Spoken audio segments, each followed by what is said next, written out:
महाराष्ट्रात सध्या राजकीय वातावरण पुन्हा एकदा तापलं आहे. कारण आहे राष्ट्रवादी काँग्रेस अजित पवार गटाचे आमदार संग्राम जगताप यांनी पुन्हा एकदा वादग्रस्त विधान करून नवा वाद पेटवला आहे. काही दिवसापूर्वीच त्यांनी दिवाळीच्या खरेदी संदर्भात म्हटलं होतं की दिवाळीची खरेदी फक्त हिंदू दुकानदारांकडूनच करा. हिंदूंच्या दुकानातून सामान घ्या. नफा हिंदू व्यावसायिकांनाच मिळायला हवा. या वक्तव्यानंतर आधीच वातावरण तापलेलं असतानाच आता जगताप यांनी पुन्हा एकदा धार्मिक रंग असलेला विधान केलं आहे. घारगाव तालुका संगमनेर येथे आदिवासी महिलेवर झालेल्या अत्याचाराच्या निषेधार्थ सकल हिंदू समाजाच्या जनाक्रोश मोर्चात बोलताना संग्राम जगताप यांनी जोरदार भाषण करत हे वादग्रस्त टीका केली आहे. ते म्हणाले, अत्याचाराच्या 100 केसेसमध्ये 100 ही पीडित महिला हिंदू असतात आणि आरोपी मात्र जिहादीत सापडतात. आपल्यालाच काही मानसिक खतांना झालेले लोक या आरोपींना पाठीशी घालतात. हीच मोठी शोकांतिका आहे. हे बोलताना जगताप यांनी सभेत उपस्थित जनसमुदायाला आता अशा हिरव्या सापांना ठेचण्याची वेळ आली आहे, असं म्हणत भावनिक भाषण दिलं. जगताप म्हणाले, आपण अनेकदा अशा लोकांना माफ केलं, त्यांची चूक झाकली, पण आता प्रायश्चित घ्यायची वेळ आली आहे. जे आपल्या भगिनीवर अत्याचार करतात त्यांना माफ करणं म्हणजे समाजाशी अन्याय आहे. त्यांनी दावा केला आहे की या सर्व घटनांना एक नियोजन आहे.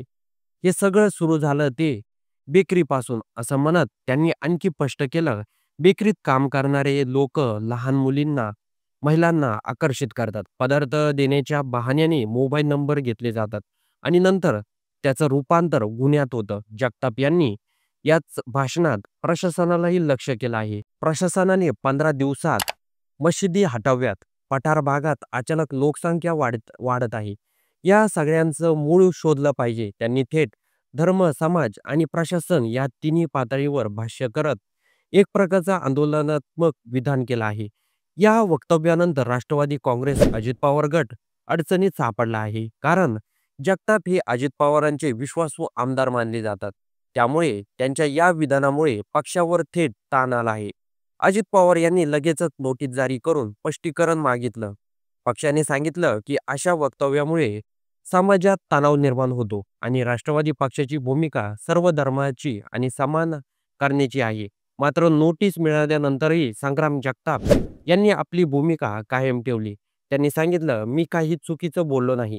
जे सत्य आहे तेच बोललो. हिंदू महिलेवर होत असलेले अत्याचार थांबले पाहिजेत. सत्य सांगितल्यामुळे जर वाद निर्माण होत असेल तर तो स्वीकारायला मी हरकत नाही.